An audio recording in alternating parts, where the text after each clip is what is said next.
Welcome to a special edition of Living Life and Love with your host, Mark Braxton from Raleigh, North Carolina. This is my special brother-to-brother conversation with James Smith. We discuss politics, the state of the country, and beyond from a black male perspective. We don't have all the answers for the future or state of democracy, but we do have authentic thoughts and opinions and facts about where we think this country is headed. So thank you in advance for tuning into Living Life and Love, brother to brother. Welcome to Living Life and Love. I'm your host, Mark Braxton from Raleigh, North Carolina. On today's show, this is a very special show. And I had to bring James Smith onto this show so we can have this conversation. James, welcome to the show. Man, glad to be here, man. Glad to be here. All right. So, oh man, I'm gonna have to adjust myself like 3 or 4 times. Join the club. Join the club. So as we know, our country's in a transition phase. That's what I'm gonna call it, a transition. And we're moving from one balance of power to another that we've already experienced before. And this is like part 2. Mm-hmm. So we're gonna kind of talk a little bit and maybe unpack a few things. I feel like there's a lot of misinformation and also not enough information or education. So, we've already had our election. We know that our soon-to-be president, incoming president, will be President Trump. Mm-hmm. We've had that experience before. We know his playbook. We know what he's talking about now. Mm-hmm. And we're going to unpack a couple of things. And I got some bullet points here. Mm-hmm. So I'm going to tell you, I'm going to be up front. I was the next day, I was a little frustrated. And I know regardless who's in the White House, it's really Congress that's going to make a lot of decisions for the country. Mm-hmm. However, when you have a figurehead that has shown a lot of discord and said a lot of things that are very questionable, and to see friends, colleagues, and family members support that, it makes me say, we in for a ride in the next 4 years, Yes. You're right. No, you're right. You're right. I'm getting the same thing on this end, in reference to the choice and everything. But one thing about it is, once you understand historical progression, right? This may seem like an anomaly, but if you understand the beginning, everything's working according to plan. Which is true. And we'll get there. We'll get there. And James, that's all I wanted you on here. So people that know you, maybe those that don't know you, you are a historian. You're very knowledgeable. And I said, let me get James on so we can have some discussion. Let's unpack some things. And that's for like family and friends and people that are close to us to hear, and others. But I was so in my feelings on the next day after the election. But I have to also say, you know what? Let me remove my feelings out of it. Yes. We understand, there was going to be a shift in power regardless. Mm-hmm. And now what we have to do is learn to live in it. And that's why I don't know if people notice, I changed my show back to Living Life and Love. Mm-hmm. But the simple fact that we got to learn how to live our lives, regardless of who's in power, mm-hmm. regardless of what's thrown at us. We've been through some hardships. We've been through some decent times, and that's with every generation, that's every decade. There was no one point in this country where everything was great. There's always been some type of turmoil for every generation you look at, going back to way back when. And we'll get to some of that soon. Precisely. And love, I feel like we've lost that sense of loving people. We'll love a group of people, but we've lost that sense of loving all people. We'll love our spouses, but I don't love this person over here because they look differently, or they speak a different language, or they have a different culture. So I don't love that person. Matter of fact, I hate that person. And to me as an educator, that tears up my soul, because when I'm teaching kids, I'm teaching our future. I'm not teaching a culture. I'm not teaching a certain ethnicity. I'm teaching our future, you know. Yes. And you know that too, because you're an educator also. So, Yes. Yes. woo, okay. All right. Yeah. All right. I feel you. I feel your pain, man. I So, feel you. since we're educators, let's talk about the state of education under the we know Project 2025 has a Yes. lot of plans for education, and Yes. what they want to do is really cut the Department of Education. And it's going to impact a lot of us, if not all of us. And some people don't know. They just say, yeah, just cut it. Yeah. So yeah, so precisely. So it's two things that we need to watch for that is going to happen. And everybody is saying that, oh, when Project 2025 is implemented, when I was going out and talking to different groups and churches, what have you, I was seeing Project 2025 is already in implementation phase. It's already there. Yeah. A lot of the laws that have been written in some of these legislatures that are controlled by Republicans, the Heritage Foundation helped draft that legislation. A lot of the rulings that we're getting from a lot of these federal judges that lifetime appointees, they were recommended by the Heritage Foundation and another organization, the Federalist Society. Right. All these judges. So it's already in implementation phase, and there was a plan to control all levels of power. And how Right. does that impact education? First of all, we already see it in North Carolina, where hundreds and hundreds of millions of dollars are being diverted from public schools to private schools, right? Right. That's problematic for several reasons. First of all, first of all, private schools, if you won't mind me give a little bit of context, those were original segregation academies back in the day. Right. After the Brown case, when whites did not want their children to go to school with us, they sent them to private schools, which is fine. You pay your own money, you can send your kids where you want to go. But there has been a fight to get federal money, right? I Right. mean, state taxpayer Right. dollars. So now you got vouchers, taxpayer dollars that go to schools that can discriminate against who they let in, Right. right? Right. Second thing, and the most crucial thing, is that what does the Department of Education do? Right? The Department of Education, one of the main things it did is that it held these southern states accountable. If you're not integrating schools or what have you, you cannot get federal dollars, right? That's why that states' rights things, whatever. No, Right. it was because the federal government forced these states, Right. not because they wanted to, force these states to integrate or withhold dollars, right? Now, just because the law changed doesn't mean the heart of a man changes, right? Right. Right. And so now one thing they're going to do is all these monies, they're going to send it to the states and let the states decide. Well, if you live in Mississippi, Alabama, and southern states that have a history of doing this, what you think going to happen, right?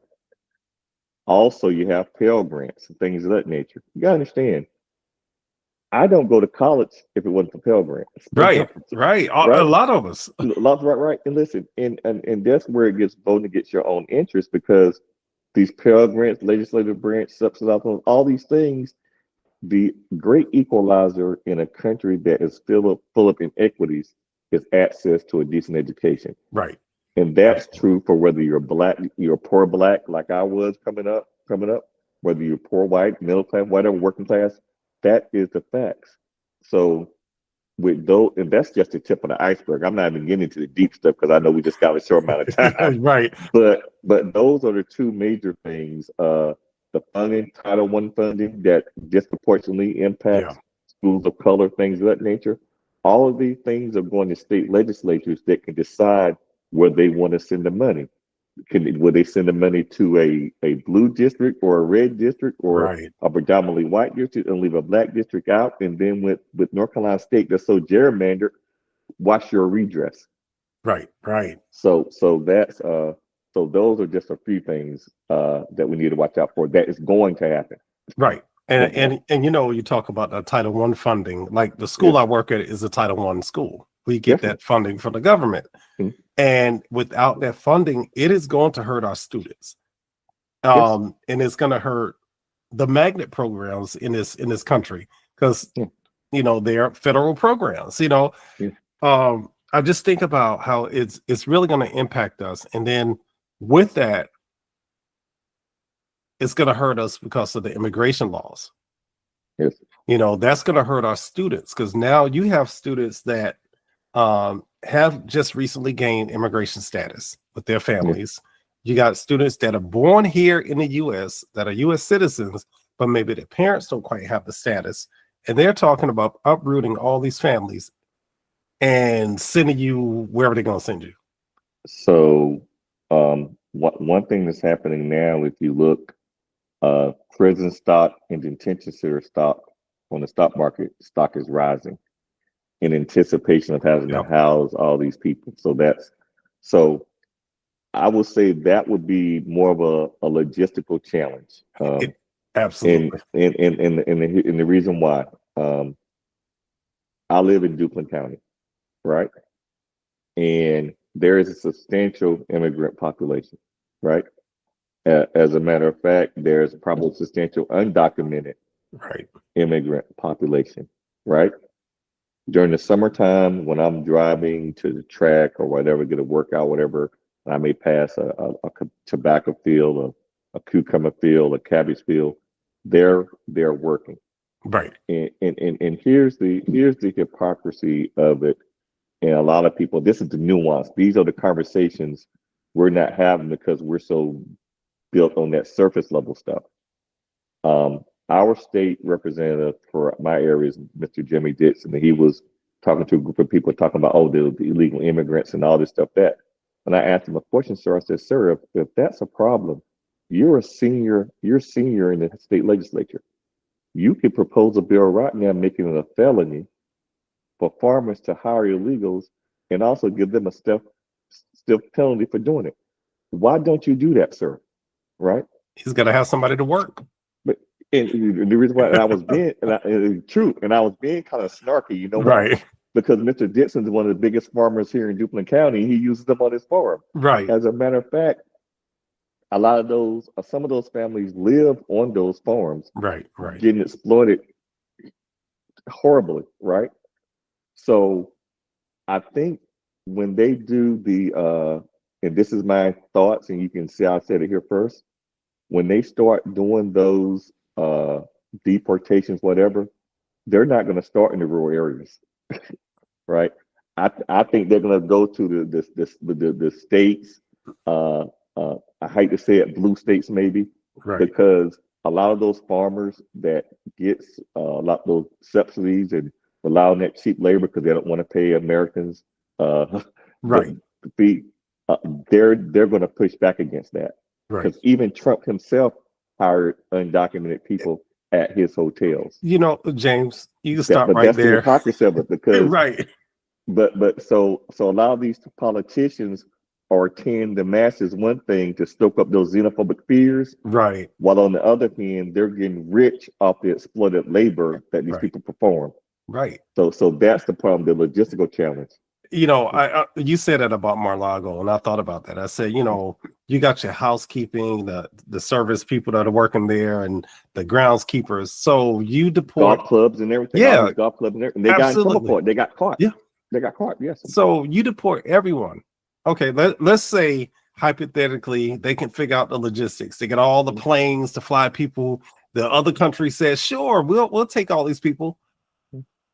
Then who's going to work anywhere? It's going to hurt our economy so bad. I mean, it just really. So what he will do, Trump is a master at giving an image. Right. Just like when he went and gave a press conference at a 30-foot section of the wall and say, look, I built the wall, when in reality, there'll be a couple of incidents where they round up 30, 40 people. They'll give it to the press and they'll make it seem like, oh, he's keeping his promise. Right. Because people are so surface thinking. because here are the issues you're thinking about. In Duplin County, there are a lot of students here that have citizenship status, but their parents won't. Right. If you send those parents back, then that'll be a burden on the foster care system. Right. Who's going to take care of all these hundreds of thousands of kids when you send their parents back, right? Right. That's another burden, right? And so, of course, and I live in Duplin County, I would not be surprised if teachers probably calling, going in on students or whatever, because that's how it is. It's a little different animal here. I won't get too far into it. Right. But Okay. but that being said, I don't think that that deportation on day one, I don't think they're going to target these rural areas where these wealthy farmers depend on exploiting these Hispanics for Right. labor to pay them a cheap price, because it's going to impact too much. Right. Right. Impact too much. I think they're going to focus on some of the larger cities, the blue cities. Right. That's my assumption. I could be wrong. We'll find out. Yeah, we'll find out. And We'll find really, when we talk about immigration, and I had a conversation with a colleague, and the comment she made was, we need to do something about immigration. This is over the summer. Mhm. And I said, well, if that's the case, if we need to do something about immigration, we should have started when the first boats came over here. Yeah. And that was in Nina Pinta, Nina Pinta, Santa Maria. Yeah. So, yeah. I mean, really, because that's when immigration started. We don't look at that, because if or we're looking at, or the good ship Jesus, the one that took some of the slaves back from Senegal. But I digress. The Mayflower, all that, because Yeah. we got to remember the United States, and some people don't want to believe it. And I guess that's when those are the people that fell asleep in history class. We got to remember, indigenous people were already here. Yeah. This was and still is their country. It's just that when colonists came over, they changed everything, in the name of progression or to get away from England. Yeah. And then of course in that process more people were brought over, the slave ships, and then I hear people watching TV sometimes, well, they need to go back to their country. You got to remember, Mexico also owned a large part of the United States. So all of southwestern Yep. United States is historically northwest Mexico. Yeah. Right. And So when you say go back home, they're home. Okay, Yeah. I'm here. So we got to be careful when people say these things, because people are home. Yeah. So so two things. When someone makes a statement like that, Mark, and they're asking, we got to do something about immigration, right? I said, what's your suggestion? Mhm. How did your congressman vote on that immigration legislation that was the most comprehensive in a generation? But Donald Trump convinced his people in the House and Senate not to progress it because it took a campaign issue away from him, right? And this bill addressed everything. So he chose political expediency over those type of things. That's one thing. Second thing is that, what about when Donald Trump's grandparents came in, right? What about his wife Melania Trump came in on a Genius grant, right? Yeah. What about Melania Trump's family who came in and got their citizenship, jumped straight to the line, right? So is there an immigration problem because there are brown people, or is there an immigration problem altogether? Right. And that's what we got to identify, because I have some associates on social media that I've seen their comments, and I'm thinking, I'm sorry, if they look at immigration as they're putting it, you would go too, because you're brown, or light tan, or whatever description you want to say, but you're celebrating the fact that this man is saying in his administration, we're going to send immigrants back. But who? Which demographic of immigrants are you looking at? Yeah. I mean, you sit there and told people that Haitians were in a community in Ohio, I think, eating cats and dogs or eating what have you, right? And the mayor, the Republican mayor, right? Right. The police chief Everybody said this is not true, but you're putting out. But here's the thing: at the end of the day, everything he said he was going to do, he still got elected. Right. So there are some hard truths we have to admit about ourselves. Right. And it's something I learned a long time ago as a student in high school. The ideal of America versus the reality of America are two different things. Right. We're in school in kindergarten, first grade, Pledge of Allegiance, liberty and justice for all, home and free. Those are the things that's indoctrinated into us, right? But as you progress in this society, whether you're a poor person or a person of color, it gradually begin to see the ideal versus the reality. Right. So what Mr. Trump did, Mr. Trump came along and what they say, the soul has no secret that behavior will not reveal. Right. Mr. Trump's behavior maybe is revealing what the soul of America really is. Right. And so that's why I said that maybe this is just a progression going along as scheduled programming. Right. And you know, James, I've always thought, I said, you know, the difference between the Civil War era compared to now, then you knew who hated you. Then you knew who did not want you, you know, on their land property, or, you know, moving into the civil rights era. You still knew who didn't like you, who didn't support you as being a person of color, or having gender, you know, you might like other genders and things like that. You knew who they were, but then it went underground for a while where you didn't know who was who. But I think with technology now, social media, it's all out there, because you got some brave souls who would never say it to your face, Yeah. but they'll type it all day. And people that So support this stuff, you know. so here's what happened. And I can't think of Atwater. His name Atwater. There you go. So Atwater was a strategist, and he talks about that, how he was seeing how you're not going to win elections by using the N word, by using these racially charged things. Right. But you can use terminology like crime Right. or blighted neighborhoods or things of that nature. You can throw the dog whistles out and it'll have the same impact, right? And that was a strategy. It's not like they all of a sudden changed. They just changed the what does Al Sharpton like to say? Jim Crow became James Crow Esquire. Yep. A little more cleaned up, Yep. a little more slicker with it. What Trump has done, Trump is saying, okay, I don't got to wear this suit. I can just go back to Jim Crow and use the same Yep. language Yep. and saying it with the full chest.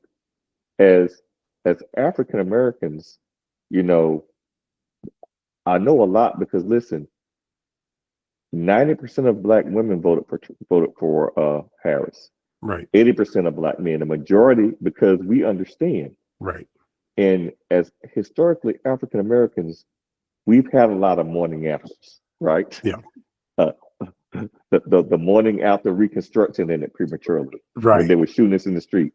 The morning after the Tulsa riot, the morning after the Wilmington riots, the morning after Rosewoods. So as a people, we understand the morning after. Right. But we also, as a people, understand the assignment. I think what's happening now is that I don't think we're understanding the assignment like we should. The other side clearly understands the assignment. Right. Oh, yes. Oh, yes. But you know what I noticed, and I've been watching different little podcasts, you know, people were fed a little bit of money, you know, back when COVID hit. Let me give you a little bit of change. See what I did. And that's what I'm hearing. Well, he gave us, well, first of all, if you understand the government, the president can't give you anything. Yes. You have to go through Congress. If you understood who was in Congress, that came from the Democrats that made that decision. But Trump did say, hold on, I got to put my name on it. So when you got Thank the you. check, Thank you. his name was on it, and you go, oh, the president gave me money. The president don't have the power to give you money. No, Yeah. it's Congress that can make that decision. Well, and therein lays it when it's almost like when you don't understand how systems work, everything is a conspiracy theory, right? Right. If you don't understand how systems and things work and operate, he can put his name on it and people legitimately believe Yes. that he, right? And so I was in a conversation with a gentleman in a barbershop who, that supported Trump, one of the brothers. He said, man, when he gave his salary to $400,000 up for charity, right? I said, yes, but how much did he make up charging the Secret Service for using his golf course? Right. When Right. he went on trips and stayed in his hotel, he upcharged the federal government, right? Right. So he got that back 10, 20, 30, 40, 50 fold. Right. He showed you where he gave 400,000, but he don't show that everywhere he goes on a vacation, he shoots a couple of rounds of golf, Secret Service in the hotel. They gotta pay. He charges the government for the golf cart. He upcharges them for the room, charges the Secret Service government per dinner, right? At the highest rates to his Right. hotel. So yes, that part, right? Right. So that's why it's important that we have respectful conversations when we're talking to people, not condescending conversations, Right. but Right. like you said, conversations in love and understanding. Because a lot of people are making life and death decisions based off misinformation, disinformation, or just pure sincere ignorance. Some willful ignorance, Right. Right. but a lot of sincere ignorance. Yeah. So yeah, we're gonna jump into the next part real quick, and it's all connected. Once again, social media, looking at things people are posting, that includes friends, families, colleagues, co-workers, associates, talking about the jobs. I heard somebody say, well, there are no jobs, and Trump's gonna bring back jobs. And I'm sitting there thinking, wait a minute. First of all, the job you're looking at, you're not qualified for. You don't have the education for it. You never went to school, but you're expecting to get the job here. You're not even working hard to get a job. I'm like, how you want a handout? No, you got to work hard to get to where you want to go. So here's what when I have this conversation with people, sometimes as the late Joe Madison used to say, you got to put it where the goats can get it, real low where the goats can get it, right? Right. When they talk about jobs, I said, listen, capitalism does not have a conscience, right? There was a time when Henry Ford paid the highest rate. He wanted everybody who worked at his company to be able to afford a car, right? And that assembly line had 100 men on it doing every part. And by the time it rolled off the assembly line, those 100 men had a job, right? Right. They got a machine now that does the job of 98 men. Right. Right. Those jobs are not coming back. Right. Apple, right, or whatever company, Donald Trump, right? Donald Trump's those hats and shoes and everything you buy, they are made overseas. Right. Right. So why doesn't Trump bring his jobs back to give you a job? Here's why those jobs are not coming back, right? Because in places like China and other countries that don't have labor laws that we have, where you can work a child for 12 hours a day, lock them in a room and all that kind of crazy stuff, or the sweatshops where the people will make the Jordans and everything and make for pennies an hour. In America, you have to pay people. And so that iPhone that you pay $1,000 for might be $3,000 here in America, right? So capitalism has always predicated itself on a source of cheap labor. Right. And just because free labor ended here in America per se, right? They've always trying to find the source of cheap free labor and to mark up the prices. Right. So tell your friend those jobs are not coming back. And also the other part you said, jobs not qualified for. The United States are not putting out the mathematicians and the scientists like we used to. Right. There's a special visa program where specialized visa programs where all these chemists and engineers and mathematicians, they come over here on special visas. And a lot of times they're from Southwest Asia, Yep. which means Iran, Iraq, what have you, China, Japan, some from Europe. They come from all over because they have specialized skills that Right. we don't have in the United States because of our education system. So Mhm. don't ask, like you said, it's not there are no jobs, it's which jobs you qualify for. I used to meet people Right. at the Employment Security Commission. I need a job, right? Okay, well, let's look at the jobs that are available, right? There are 100 jobs available. Requires this degree, that degree, that degree, that degree. Oh, so it's not a question of availability, it's a question of, right? And that's where the anger and frustration comes in, right? Right. Because the days of graduating from high school, like our parents did, and can go get a job at the factory or the plant and retire and live happy, those days are gone. Right. Right. The times are different. Yeah, but they can convince you that, oh, if you make them out, oh, they're where the black jobs are, right? Okay, Right. all right, good. So when they, so okay, so all those black folk that voted for that reason, if that was their reason, he's bringing black jobs back. Okay, I will take you to that cucumber field. Not disparaging the work, they're getting exploited, right? But if this is what you want, then that's what you want. Right. Right. And even people who are business owners that voted for Trump, I don't think they understand tariffs and how they work, because they're thinking this country is going to pay for this and this country is going to pay. They ain't paying for jack. We going to pay for it, because as if you're owning the business and you have certain products you need to make your product, you're going to have to buy that product for more than likely China. They're going to jack up the prices. That means you're going to have to jack up the prices. So we're going to end up paying more for whatever it is, you know. So, so my brother, he lived in Germany, right? When he was stationed there, right? Mhm. About tariffs, right? And Yeah. this is the best way I can explain it, right? In Germany, everybody has a BMW Mercedes, right? It's almost like we get our Ford or our Right. Chrysler, whatever, right? Our Ford Focus, everyone has it, right? Why is that, right?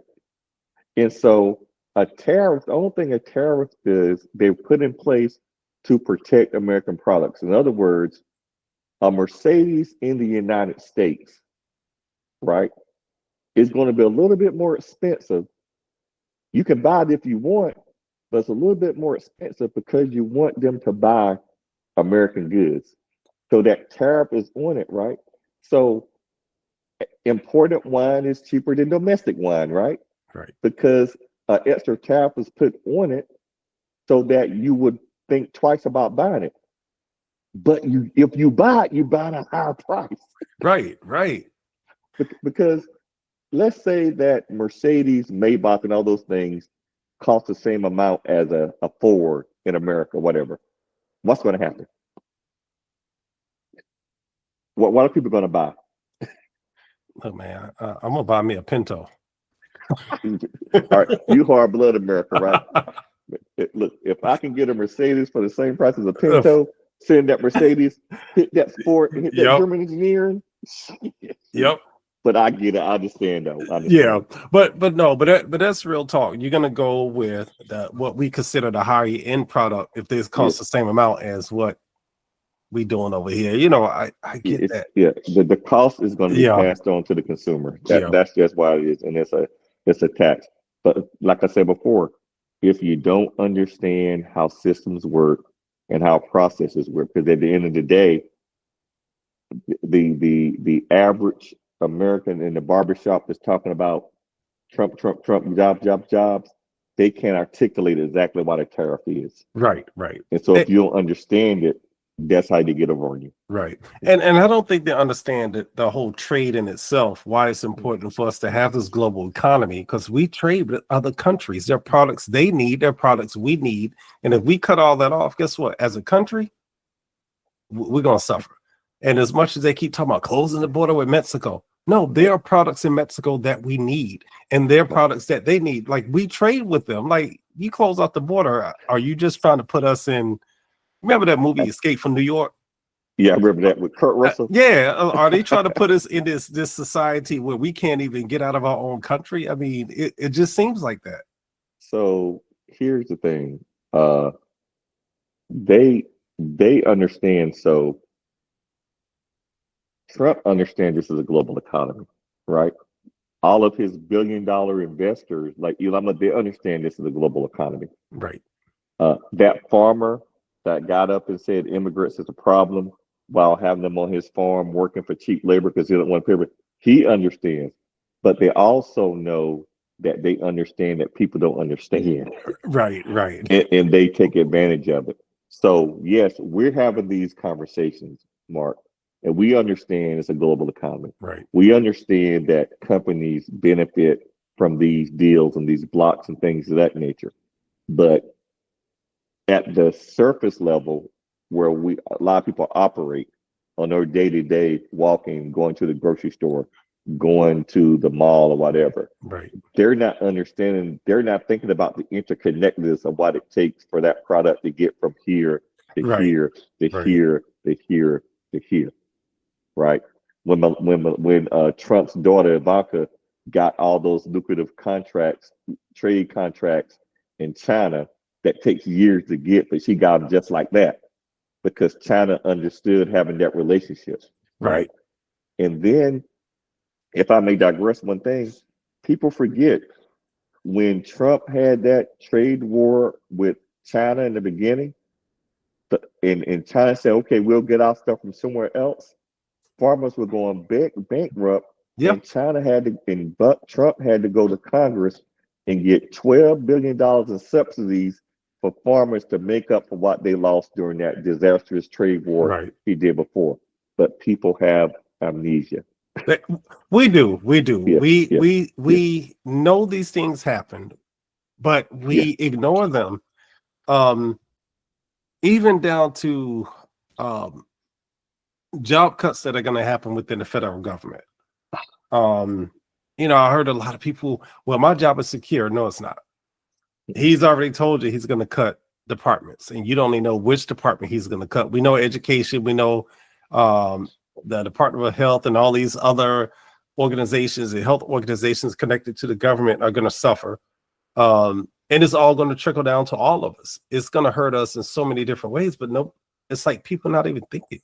So that's a part about Project 2025 that's the scariest. Yeah. Because if he gets, if they come in and it looks like it's going to happen the way it's looking now, it's a miracle happened with the House. But if he gets the House, the Senate, and the Senate with the presidents and with a friendly judiciary, all of these things that he wanted are going to be pushed through. Now, here's what they're going to do with the federal government. The federal government bureaucracy has always been apolitical. That means these are appointees or jobs that stay in regardless of administration. That's why they can't let ideologies impact. They're kind of impartial, supposed to be. Right. Under Project 2025, they're training a group of ideologues by the hundreds of thousands. And the plan is to wipe out these bureaucratic positions, these lifetime government positions, right, and replace them with ideologues, right, with control levers of power. So, like I said, people really didn't understand the depth of what was happening, right, or what is going to happen, and this is what they're going to do. And this has been a long, so basically, so those the IRS and all these things like that, these lifetime people that have worked with the government, the GS-14, GS-20, who are, like I said, apolitical, nonpartisan, they just do their job. They're going to bring in ideologues, political ideologues in to fill these positions. And that is right there in Project 2025. And everybody said it was a hoax, right? Of course it's not a hoax. And it's not a hoax. And they've been playing that long game for a while. Like we're just now hearing about it, but it's something that's already been in play. But that's how you do it. You play the long game, and then you wait till, okay, here's our time. Oh, they released some information about it, but guess what? It's already written. We've already started the groundwork for it. And already test Yeah. with all these abortion laws, these legislation, all these Yes. things drafted by Heritage Foundation lawyers. Here's if I may speak about our people, Yeah. right? Go ahead. Go ahead. And look, I always say, Black people, we're not a monolith, right? Yeah. We're not a monolith. But if a Democratic African American, a Republican, a liberal conservative, if we're sitting down at a table at a restaurant eating and a crazy homicidal white supremacist come in to shoot us, we're a monolith then. Right. That part, right?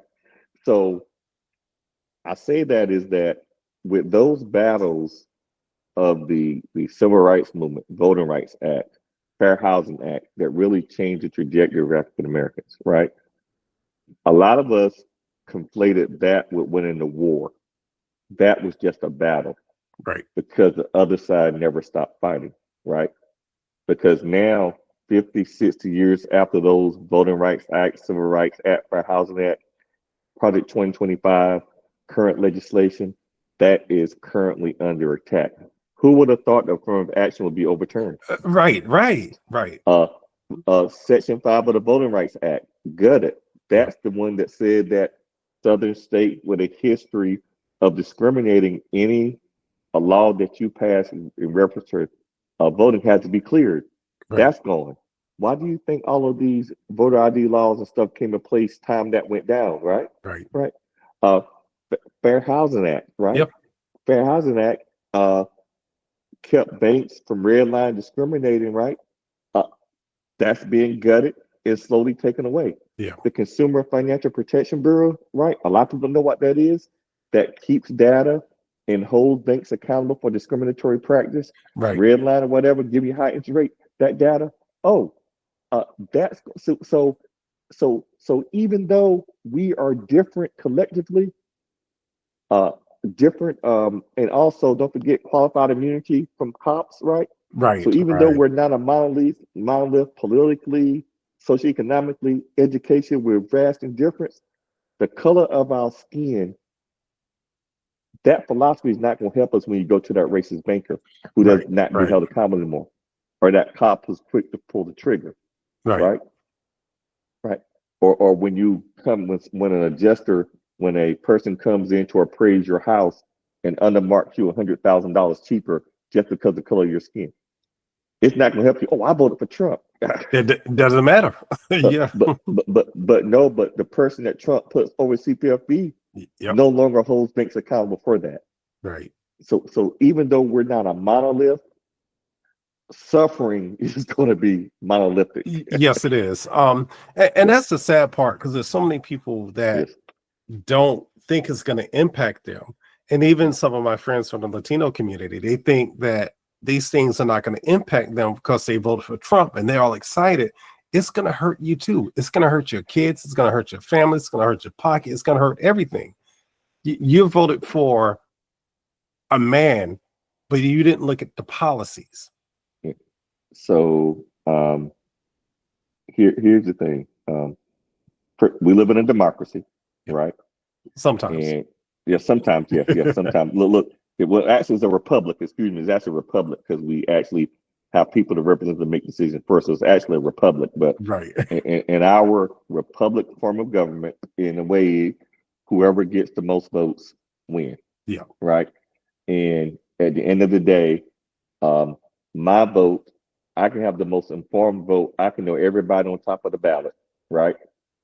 Versus a person who's just checking boxes. That vote weighs the same.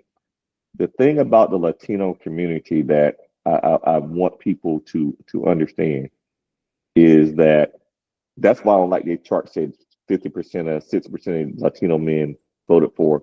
So every stat has a story. Right. You gotta break down Hispanics. Are you talking about the Colombians, the Puerto Rican, the Guatemalan, Hondurans, Mexicans? Because what I've learned in talking to some of these different Cubans, Cubans, a lot of them don't like each other, right? Right.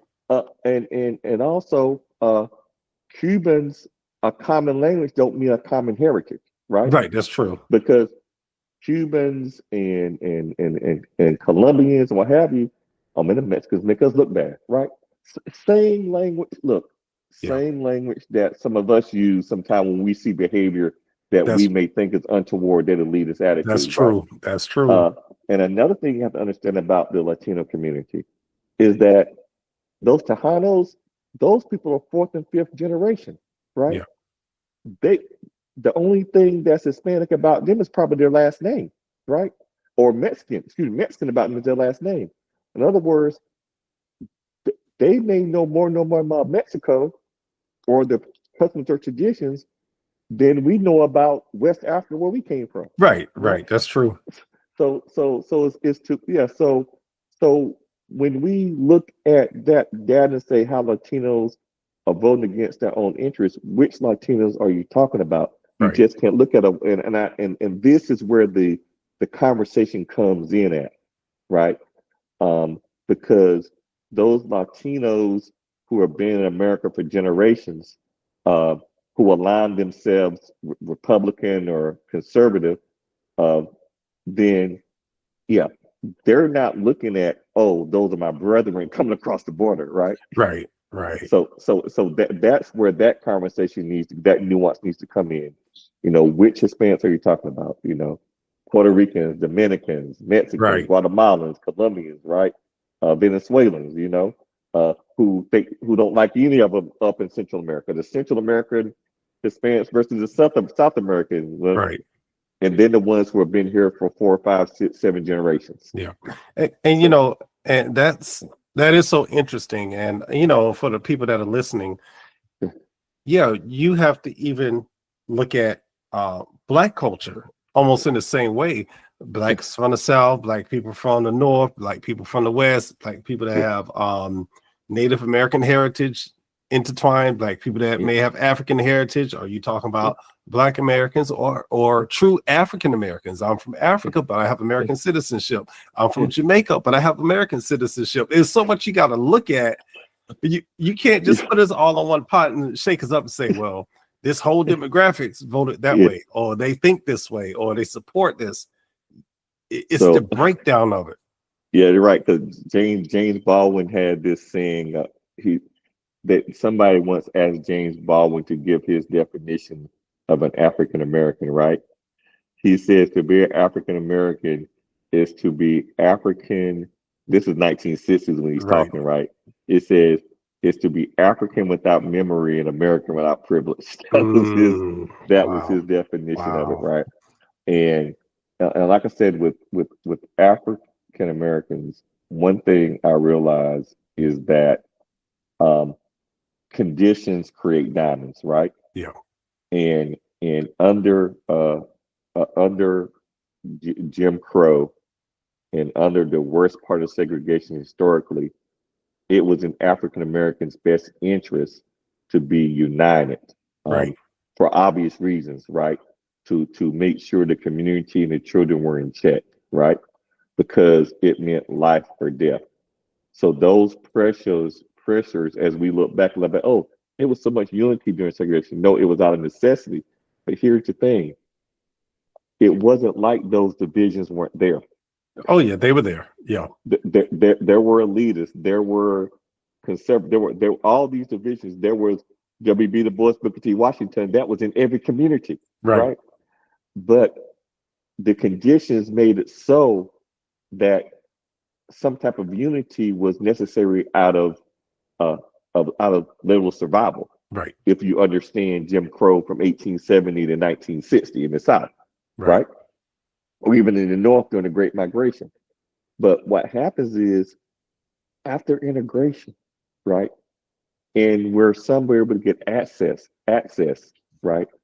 And to become upwardly mobile, those divisions became more pronounced, right? That's true. Yep. And so the challenge now is, back then there was a village concept out of necessity, not out of choice, out of necessity.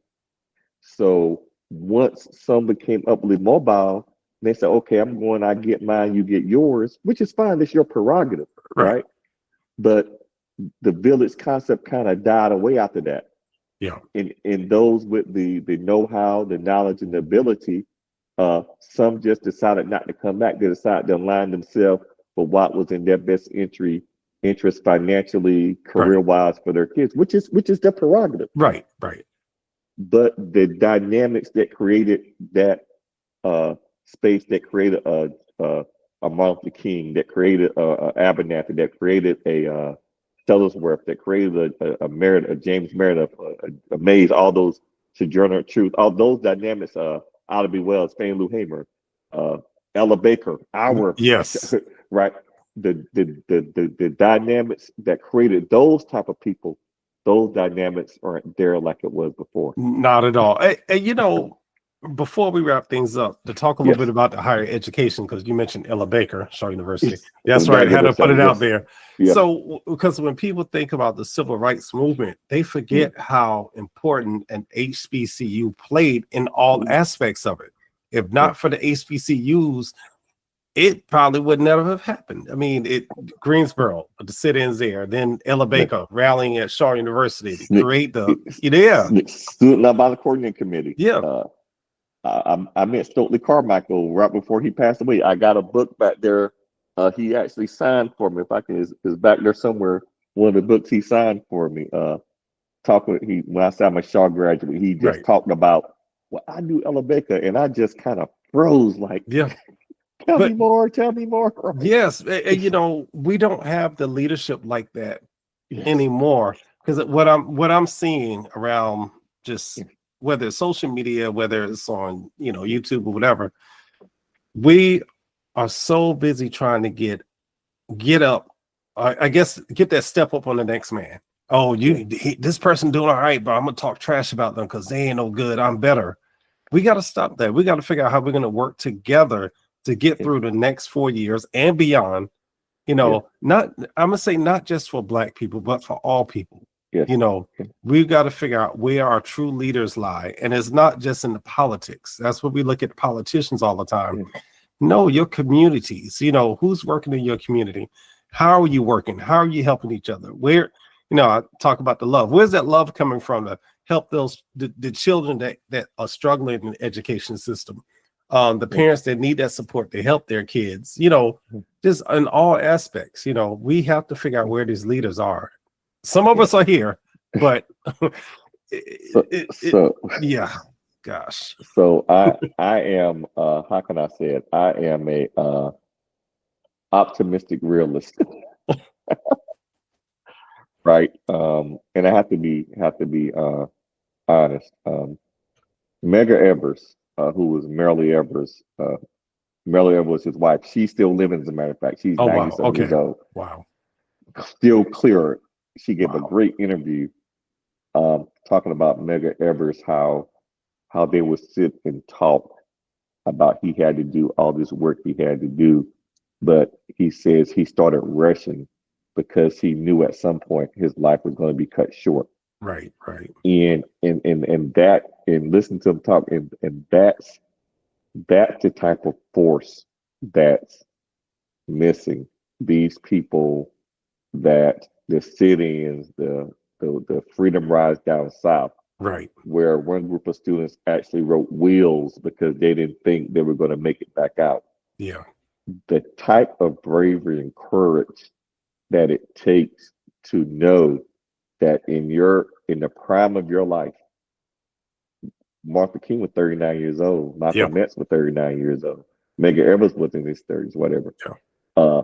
To the type of, and to know you have families, but you're making a conscious decision for those that come behind you. We don't have that type of the conditions that create that type of person anymore. Right. And that's where we are. Because if you look, I'm president of NAACP, right? And I'm whatever, but I ain't ready to take a bullet. I'm being honest. Right. We're gonna be honest, right? Right. I don't have that in me, right? Because there's too many things I want to see. So and the fact that I can admit that makes me further appreciate those that came behind us. Yeah. and therein lies the difference. And you know, man, that's so deep. And I think about it when I'm teaching my students, you know, Yeah. we are still privileged here in North Carolina to be able to teach history. Yes. And as I'm teaching the history, especially when we start talking about the Civil War, the civil rights era, the women's suffrage and all that, the kids are shocked, like, why would we do that? That's the question, why? I said, well, that's a conversation you're gonna have to have with your parents. I said, I can only give you the curriculum. I can't really go too deep into everything. But to me, like, I got a lot of work to do. It's not But a lot of work to do.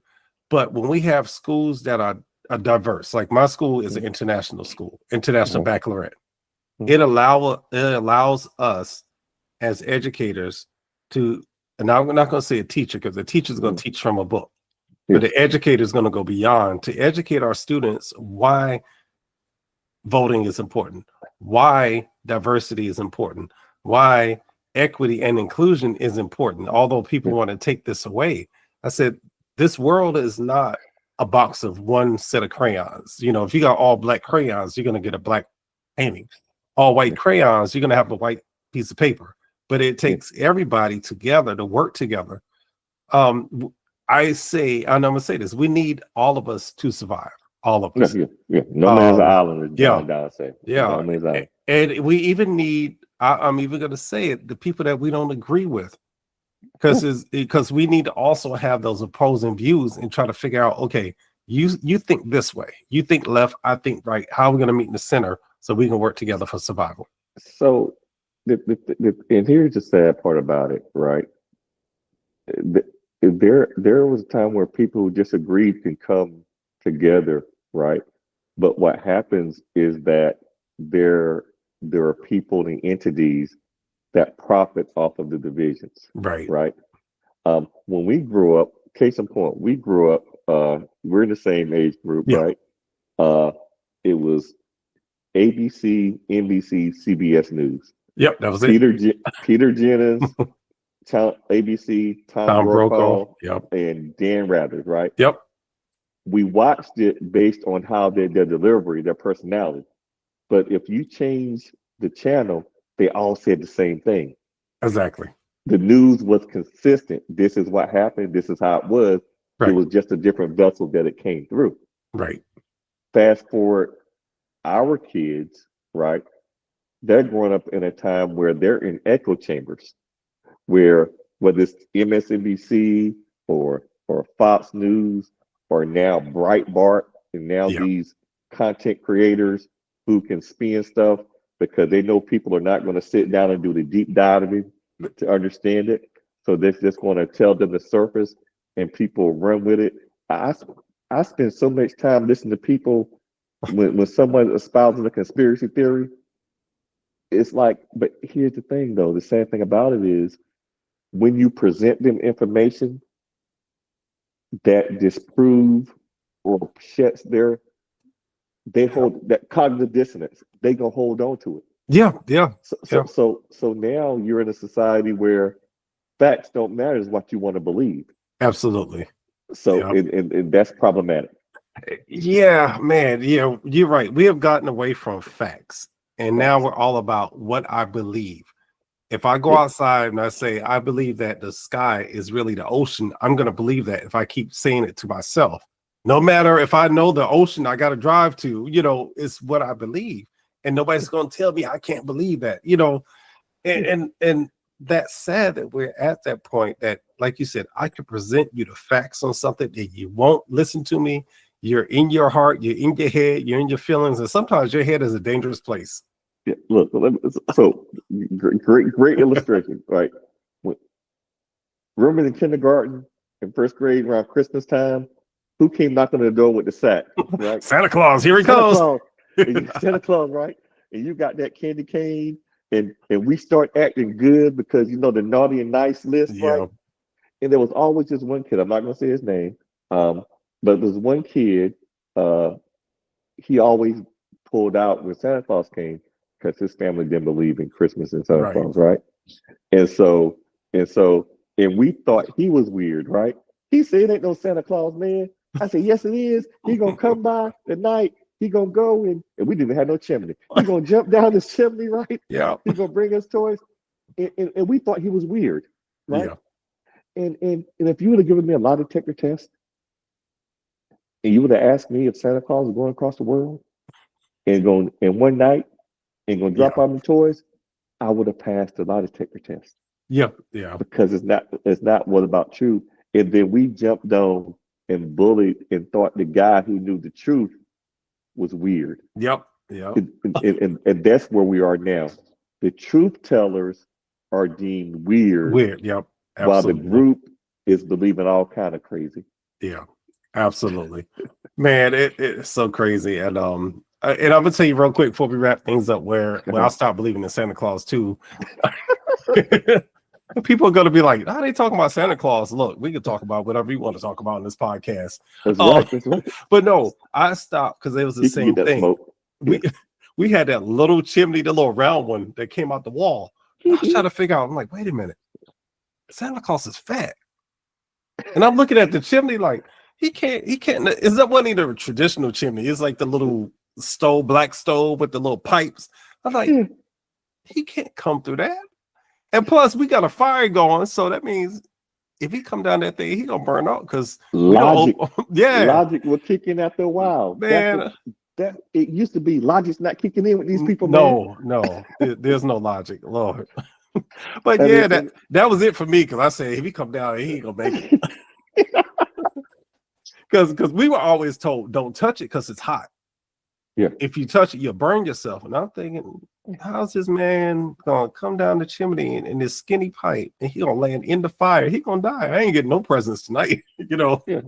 So at some point when the math ain't mathing, Yeah, your natural inquisitive nature as humans, intelligence will normally kick in and logic will kick in.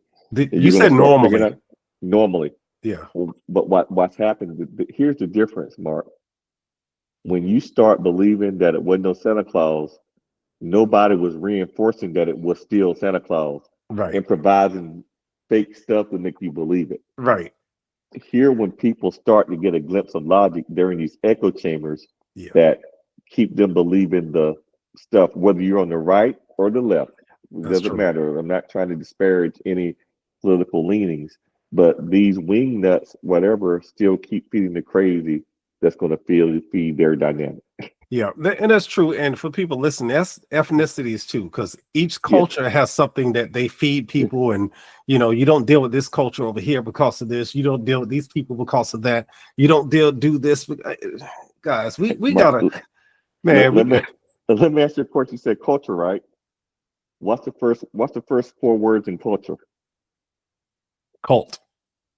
There we go. Thank you very much. Yep. All right. On that note, we're gonna wrap this conversation up. People go like, "Oh no, Mark turned into a conspiracy theorist." No, there's some real conversations we need to have, and this was one. And I'm gonna be honest. I sat on it for a minute. I said, "Nah, I don't want to talk politics. I don't want to talk about this." And I said, James, hey, when are you available? We got to have this conversation. You got to chop it up, man. We have to, you know, we have to put the information out there, and because we know people are not going to look for it for themselves. We know some people are not going to believe anything we say. That's okay. That's okay. You don't have to believe me, but what you are going to believe is the impact that we're going to see.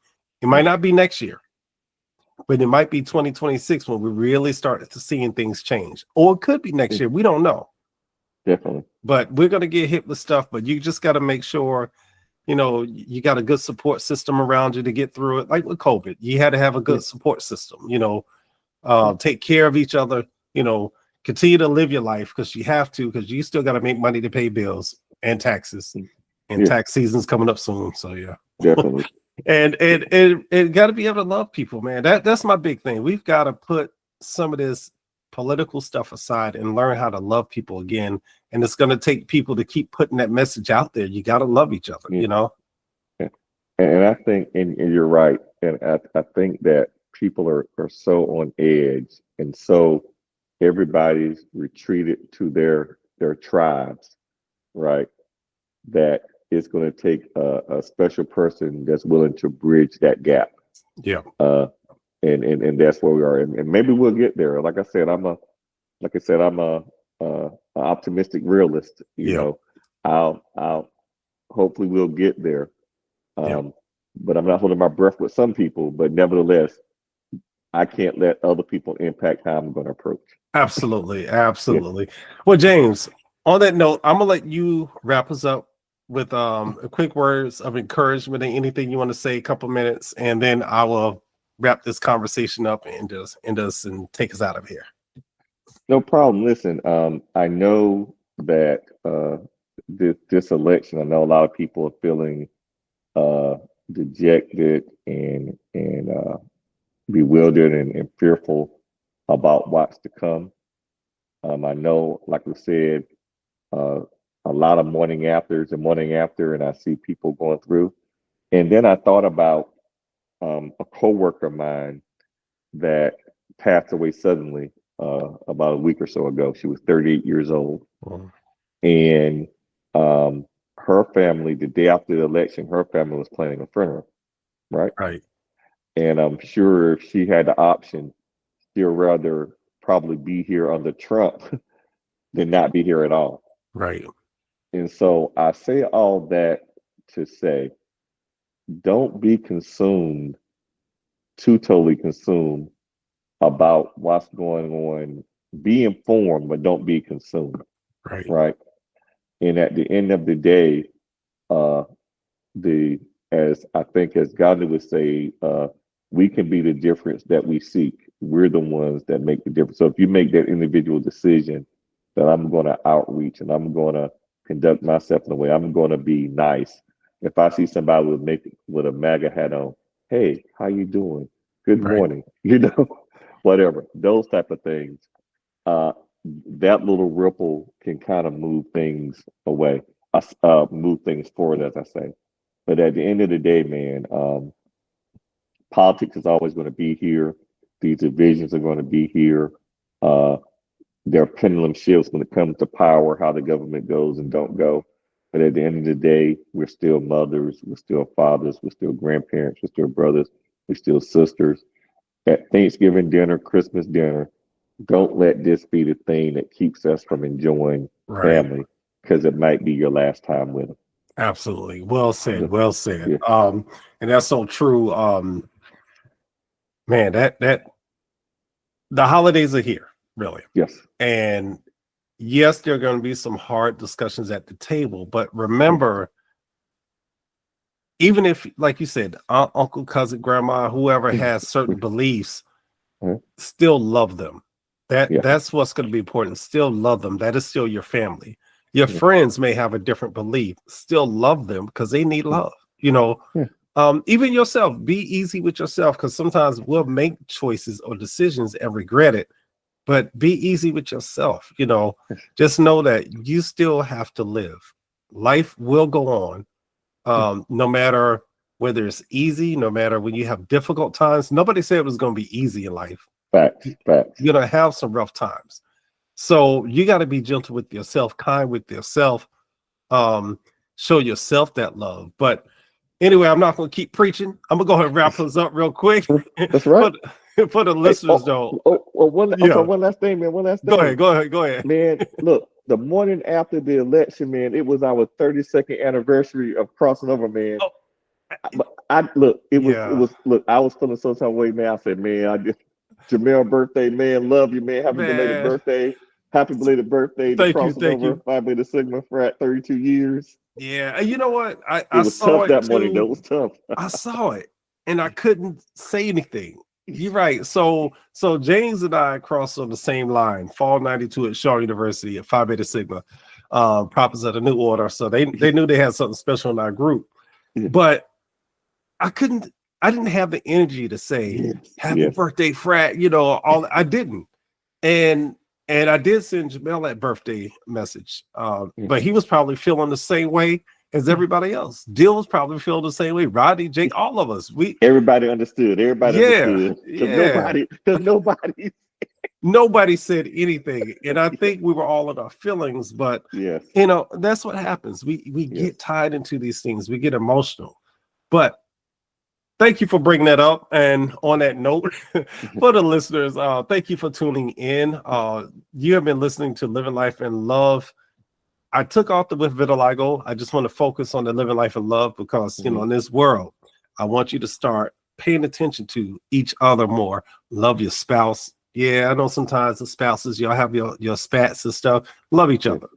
Love your significant other, or love that soon to be significant other, or whatever. You know, you have these relationships developing. Love your kids. Kids really need a lot of love and support. Give our kids love and support. Strangers, people on the opposite aisle of you, people that have different ideologies and all this stuff. Start showing love to people. But most of all, before you can do any of that, you got to look in the mirror and tell yourself, I love you, because we don't do enough. All right, y'all take care. James, thank you for being my guest. Enjoyed it, man. Yes, Enjoyed most it. definitely, most definitely. And for our listeners, once again, thank you for tuning in to Living Life in Love with Mark Braxton from Raleigh, North Carolina. Y'all take care. Peace.